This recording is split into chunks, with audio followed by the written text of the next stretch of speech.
Hello, denizens. Well, we have been graced with all manner of trailers the past week, including Superman, but everyone is talking about Marvel's Ironheart. I'll let others provide their review on the trailer and the potential for its for its success, but I want to focus on only one aspect of it. Yet another girl boss led character, so focused on competing with her male action counterparts that her acting, at least in the trailer, ranges between angry and really angry. And my point is that women are just not as good as men in pulling off these kinds of roles. Dominique Thorne's blunt, angry, monotonous, genius black girl does not come close to Robert Downey's layered Tony Stark, but I'll circle back to that later. We've had all kinds of tough, kick-ass females for decades in movies.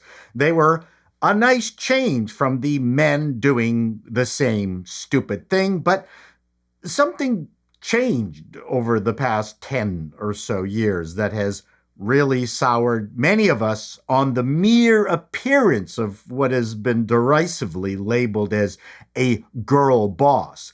I guess it's a category that has exploded since this whole DEI thing infected Hollywood. Marvel in particular has been on the warpath to replace all our favorite white male heroes with culturally sensitive alternatives.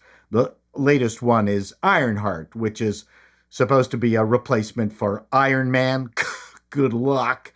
But I'm not here to discuss what an insanely stupid idea that is.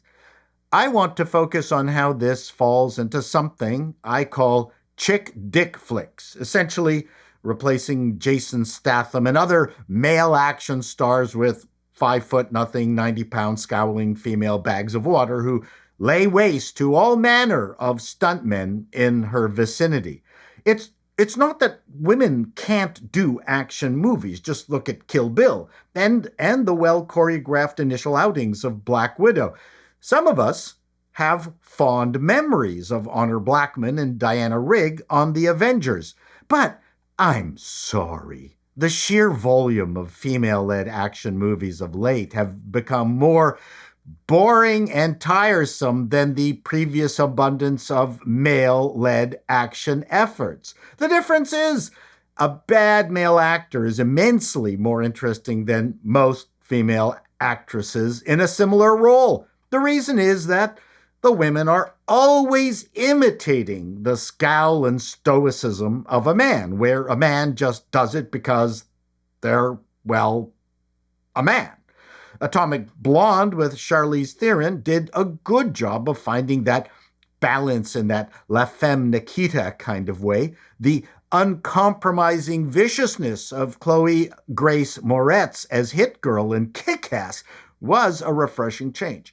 And surprise, surprise, in none of those movies were they required to verbally degrade or abuse a male partner like Michelle Rodriguez did in Dungeons & Dragons: Honor Amongst Thieves, or the insufferable Tessa Thompson in Thor: Love and Thunder.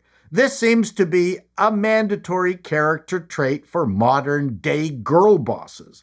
It wasn't required in The Long Kiss Goodnight with Jenna Davis. On the flip side, they seem to need constant adulation and confirmation of their immeasurable talents or leadership skills. Why is that necessary? I lost count how many times Ms. Ironheart was told what a genius she was, and that was just in the trailer. Is this something unique to black female characters? Because Michael Burnham from Star Trek Discovery was also constantly showered with this treacle non-stop. Is there some kind of cultural insecurity that writers feel they need to overcome? Along with the Marvel Ironheart trailer, we got Netflix's Old Guard 2 with the aforementioned Charlize and a collection of DEI hires whose daring do's I do not believe for one moment.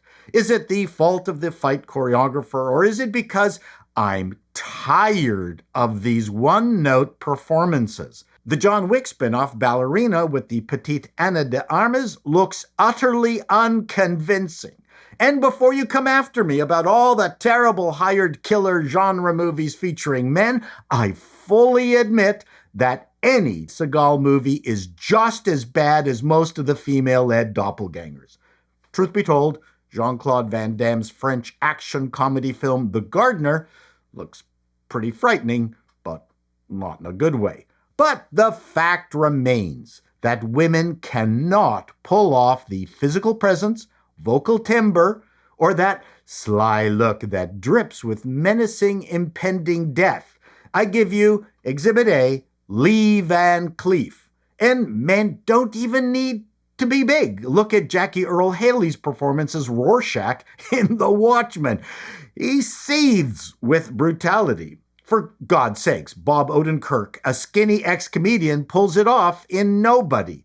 Men have a range as action characters most women don't, and instead we get this parade of scowling, one-dimensional performances like Marvel's Echo, who the writers laughingly let take down Kingpin. Men are the primary audience for these action movies and TV shows, and in the past, we were rewarded with female protagonists who were attractive and who bared strategic parts of their anatomies through the inevitable tearing of vestments.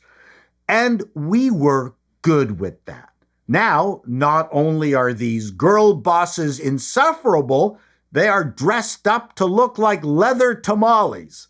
Oh, I forgot, they also don't need no man, mostly because they are eyeing someone on the same team.